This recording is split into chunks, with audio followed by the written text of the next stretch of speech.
안녕하세요. 2024년 수능 특강 한국지리 문제 해설입니다. 제2강 국토인식의 변화와 지리정보 대표기출 확인하기 1번 가와 나는 조선시대에 제작된 고지도와 지리지의 일부이다. 이에 대한 설명으로 옳은 것은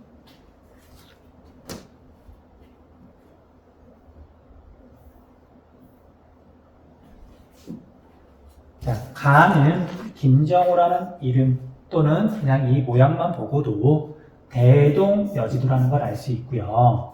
그 다음에 나는 마찬가지로 이중환이라고 하는 사람 이름을 보고서 택리지라는 걸 쉽게 알 수 있어요.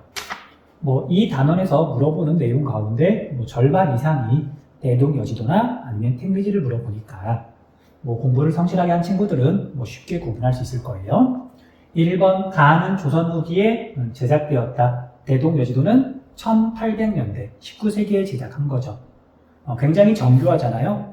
그 까닭은 오랫동안 축적되어 온 지리 정보가 있었기 때문에 그렇게 자세하고 정교한 지도를 제작할 수 있었던 거죠. 그래서 조선 후기에 제작되었다. 옳은 설명이에요. 정답은 1번이 되겠네요.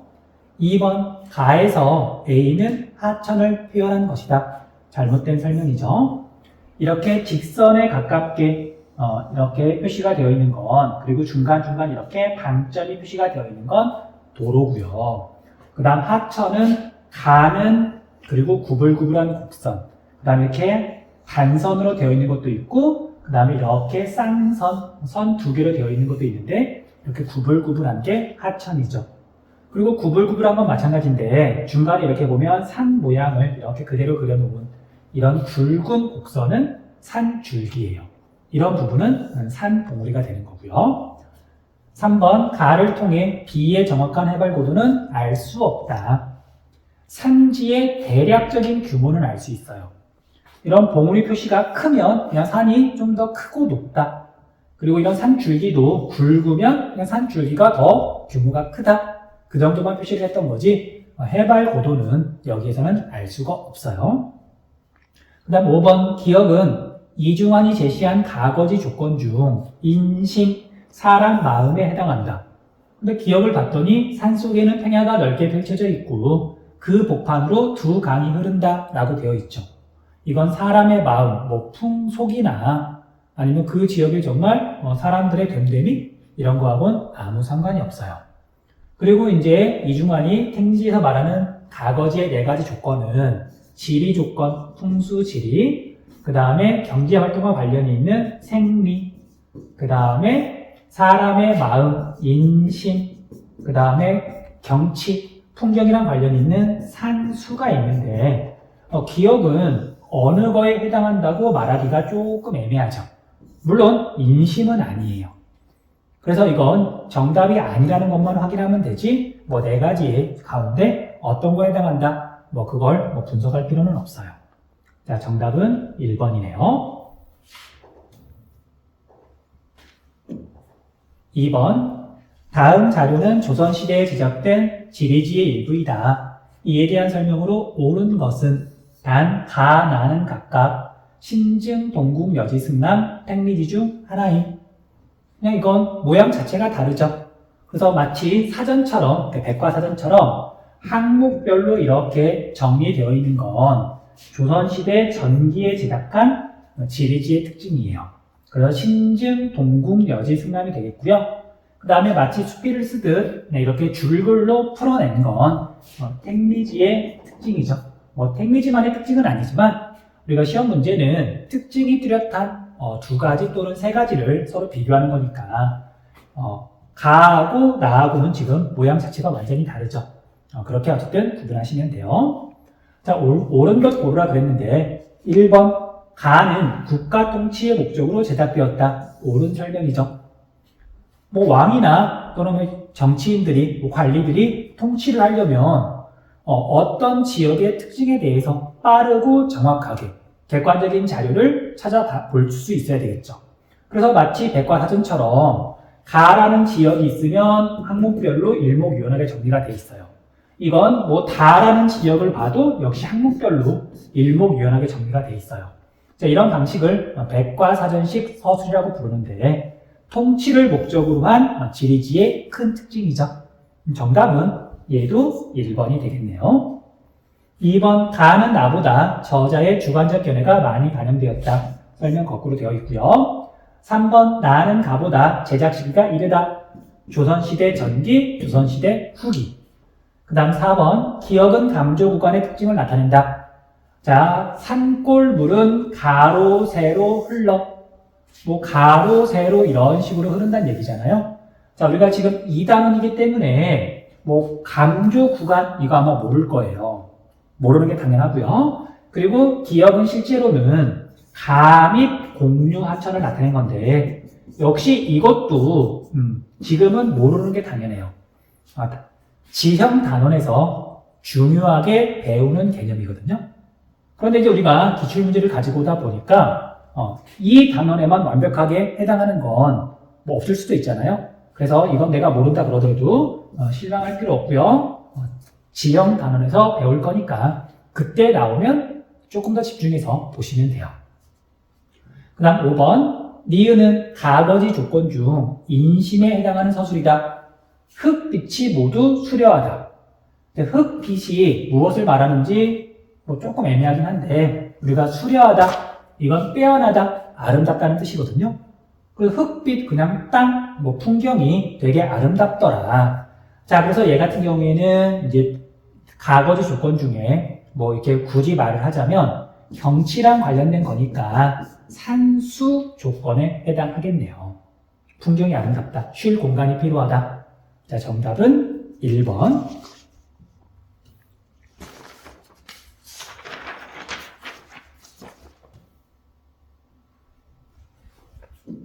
수능 기본 문제 1번 다음 글의 가에 대한 설명으로 옳은 것만을 보기에서 고른 것은. 자, 가는 지모사상과 음양 오행설이 결합하여 풍수지리죠. 풍수지리. 자, 보기를 볼게요. 기업, 거주지, 국가의 도읍지 선정 등에 큰 영향을 주었다. 옳은 설명이죠. 대표적으로 조선시대에 이제 한양을 도읍지로 정할 때 풍수지리가 영향을 주었고요. 그다음 고려시대 때 서경 천도 운동도 풍수지리가 영향을 미쳤었죠. 그래서 기억은 옳은 설명. 니은 국토를 경제적 관점에서 보아 적극적인 개발을 강조하였다. 이건 잘못된 설명이죠. 자, 니은은 굳이 비교를 하자면 인간과 자연환경 가운데 인간이 더 힘이 세다.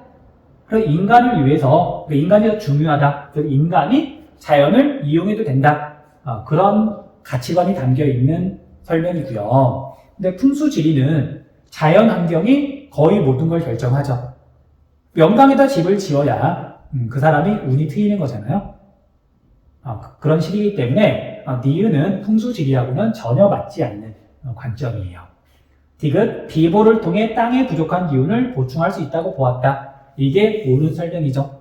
자, 비보는 우리가 이제 일상생활에서는 거의 쓰지 않는 말인데 부족한 부분을 보완한다는 뜻이에요. 비도 그런 뜻이고 보도 그런 뜻이거든요.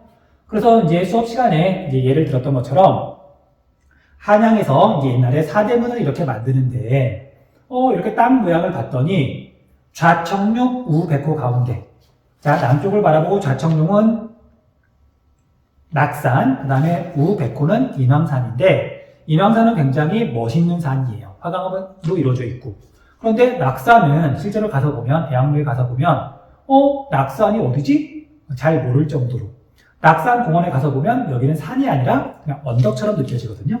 그래서 그 부족한 기운을 보충하기 위해서 낙산 근처에 있는 이제 동대문의 이름은 흥인지문이죠. 흥하다, 기운을 북돋는다. 그래서 동대문의 이름에다가 일부러 흥이라는 글자를 집어넣은 거예요. 그래야 땅의 기운을 북돋을 수 있으니까, 보충할 수 있으니까. 이런 걸 비보풍수라고 불러요. 옳은 설명이죠. 리을, 일제강점기에 식민지배를 정당화하기 위한 목적으로 처음 도입된 게 아니라 삼국시대 때부터 중국에서 이게 도입이 된 거고요. 일제강점기 때는 풍수지리 사상을 이용한다기보다는 우리나라 사람들이 그걸 많이 믿으니까 뭐 우리나라 기운을 꺾기 위해서 뭐 산 꼭대기, 뭐 백두대간에다가 말뚝을 감는다든지, 쇠말뚝을 감는다든지 그런 짓을 한 거죠. 어쨌든 정답은 기역, 디귿 2번이 되겠네요.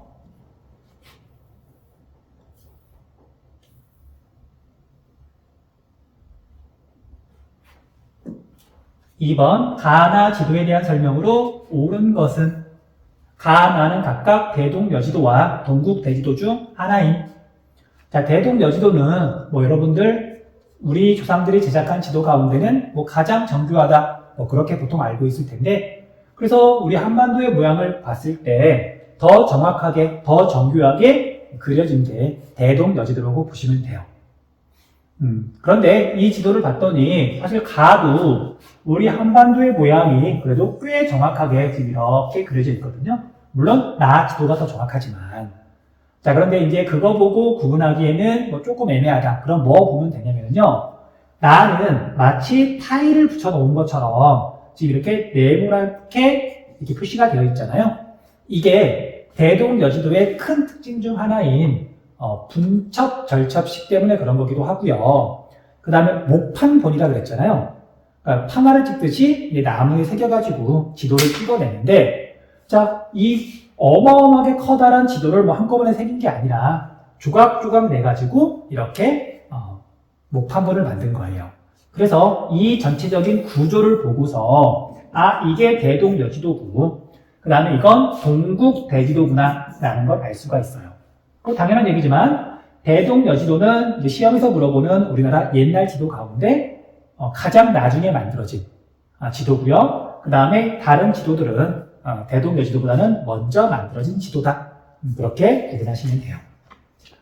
1번 볼게요. 가는 하천을 단선과 쌍선으로 구분하여 표현하였다. 이건 대동 여지도의 특징이고요. 그 다음 2번 나는 도로에 20리마다가 아니라 10리마다 방점을 찍어 거리를 알 수 있도록 했죠. 그 다음 3번 가는 나보다 제작 시기가 늦다가 아니라 이르다. 그 다음 4번 나는 가보다 지도의 대량 생산에 유리하였다. 목판본이다. 옳은 설명이죠. 자, 목판의 반대말이라기보다는 상대되는 말은 사람이 뭐 직접 그렸다. 필사본? 뭐 보통 그렇게 표현을 해요. 그 다음 5번 가나 모두 도교적 세계관이 반영되었다. 도교하고는 별로 상관이 없죠. 정답은 4번이 되겠네요.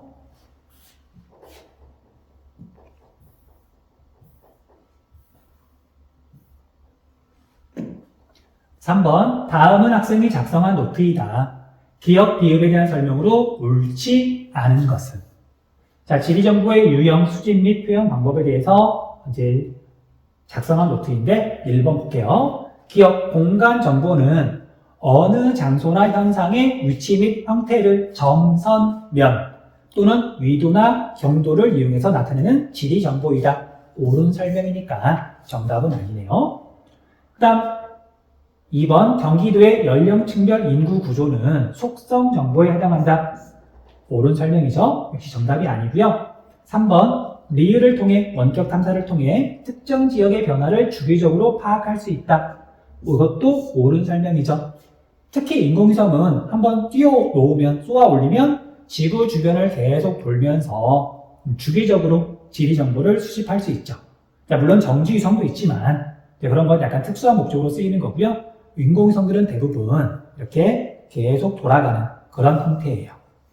4번 디귿은 리을보다 지리정보 수집에 이용된 시기가 이르다. 디귿은 야외조사, 다른 말로 현장조사, 내가 직접 그 현장에 가는 것. 그 다음에 리을 원격 탐사는 보통 항공기나 인공위성을 이용하는 거니까 야외조사가 더 이르죠. 5번 미음은 비읍보다 지리정보의 수정 보완이 쉽다. 종이지도가 수치지도, 수치, 0, 1, 디지털 맵. 수정 보완은 당연히 디지털 맵이 훨씬 쉽죠. 자, 그래서 5번이 잘못된 설명이네요. 정답은 5번.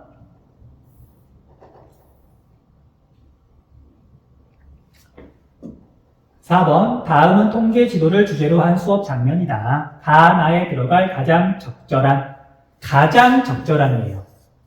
자, 이 문제는 사실 뭐 공식처럼 아니면 뭐 계산식처럼 이건 이거야 뭐 그렇게 나오는 경우가 조금 드물어서 어떤 지리 정보가 주어졌을 때 가장 적절한 거, 뭐 다른 걸로 표현할 수 있더라도 가장 적절한 걸 고르는 거라서 약간 감각이 필요하긴 해요. 근데 그렇다고 해서 또 아주 어려운 건 아니라서 한번 살펴볼게요. 자, 통계지도의 표현 방법을 봤더니 충청권 시도의 산업별 취업자 수. 자, 행정구역이 예를 들면 이렇게 4개가 있다. 그러면 산업별 취업자 수니까 자, 산업은 1차 산업, 2차 산업, 3차 산업. 그리고 3가지 산업에 종사하는 사람들을 다 더한 게 총 취업자 수예요.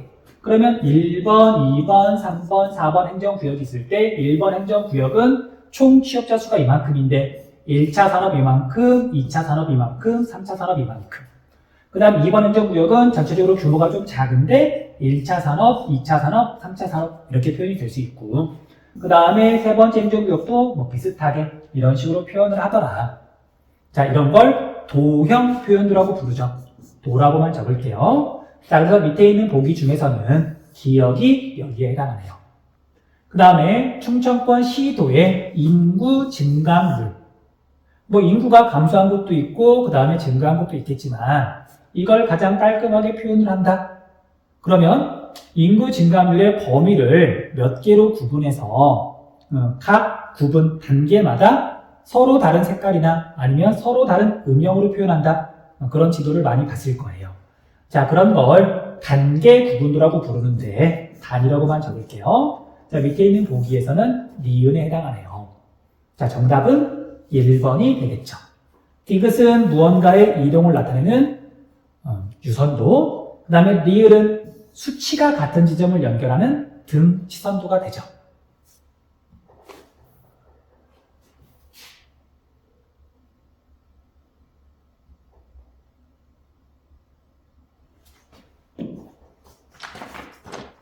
자, 수능 실전 문제. 가다 지도의 특징을 그림의 AF에서 고른 것은 가는 혼일강리 역대 국도 지도, 그 다음에 나는 천화도고요.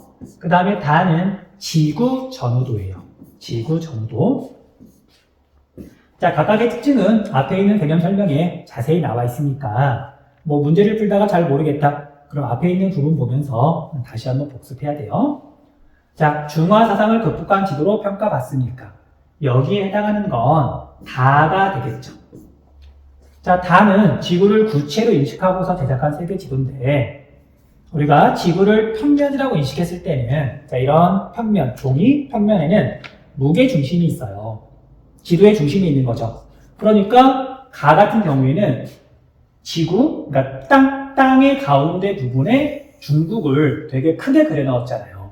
중국을 세상의 중심이라고 본 거예요. 마찬가지로 여기도 지금 이렇게 중국이거든요. 물론 천원지방, 땅은 네모나다는 그런 생각 때문에 땅덩이는 이렇게 네모나게 그려 넣은 거고요. 그에 비해서 지구를 구체로 인식했다. 구의 표면에는 중심이 없어요. 축구공의 표면은 어디나 동등하죠.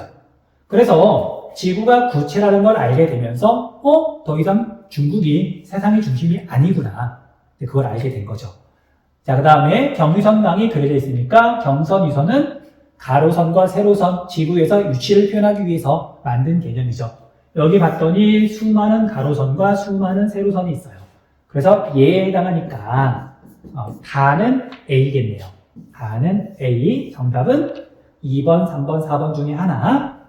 그 다음에 중화사상이 반영되어 있는 지도는 가고 나고요. 그 다음 국가주도로 제작되었습니까? 이 중에 혼일강리 역대국도 지도가 국가에서 제작한 거죠. 그런데 아메리카 대륙에 표현되어 있습니까? 혼일강리 역대국도 지도는 콜럼버스가 아메리카 대륙에 도착하기 전에 제작한 거죠. 뭐 공부를 열심히 한 친구들은 1402년이라는 연도도 기억할 거예요. 콜럼버스가 아메리카에 도착한 건 1492년, 52년이 된다. 92년이죠. 그래서 혼일강리 역대국도 지도에는 아메리카 대륙이 없어요. 자, 그래서 가는 D가 되겠네요. 자, 정답은 3번 아니면 4번. 자, 천화도는 민간에서 주로 제작을 했고요. 그 다음에 도교의 세계관이 반영되어 있죠. 자, 그래서 나는 2가 되겠네요. 정답은 3번.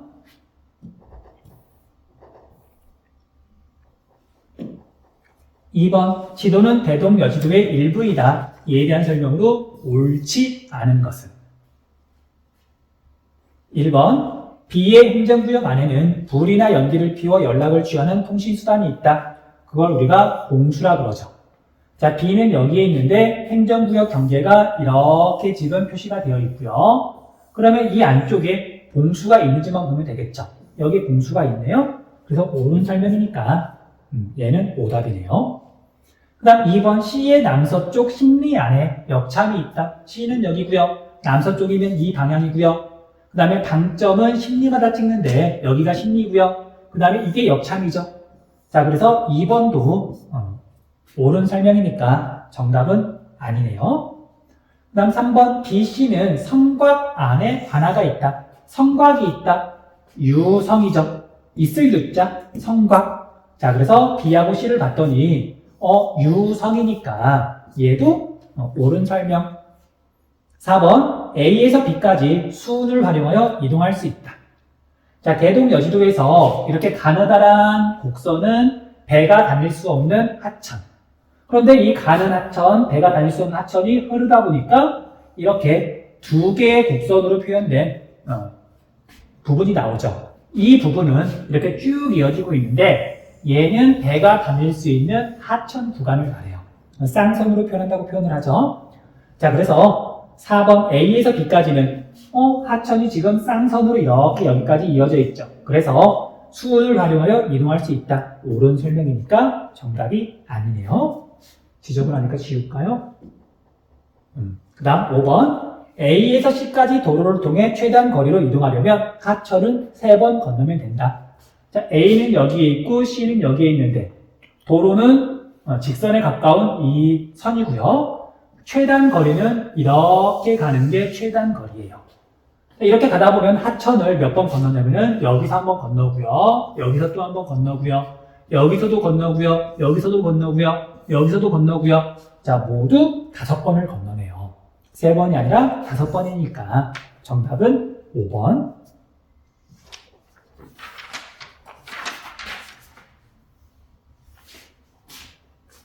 자, 3번.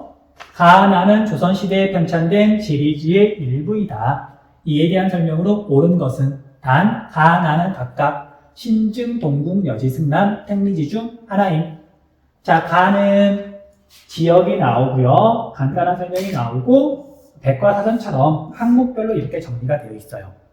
자, 얘는 나주목에 대해서 설명하고 있는데 예를 들면 전주에 대해서 설명한다. 똑같은 형식으로 되어 있어요.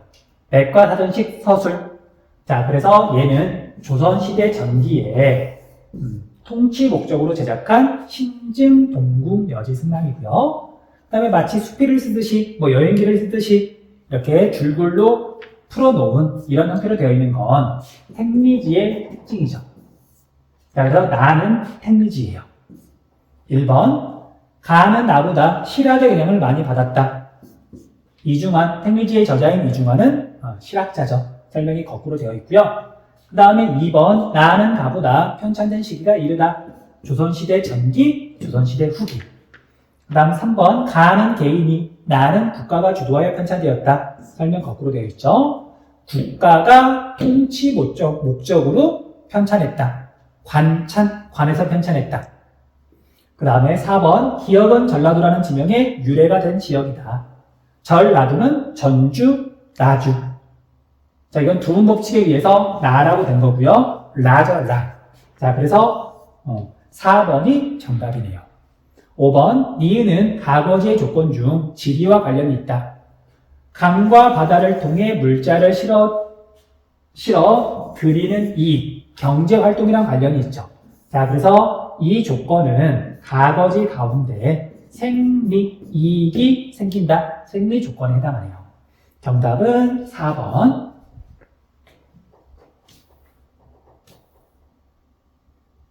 자, 4번 문제는 그냥 꼼꼼하게 풀기만 하면 누구나 정답을 찾을 수 있죠. 참고로 지금 시험에서 물어보고 있는, 문제에서 물어보고 있는, 제시하고 있는 이 지역은 대전광역시예요. 이건 알 필요는 없는데 보니까 광역시인 것 같고 찾아보니까 대전이더라고요.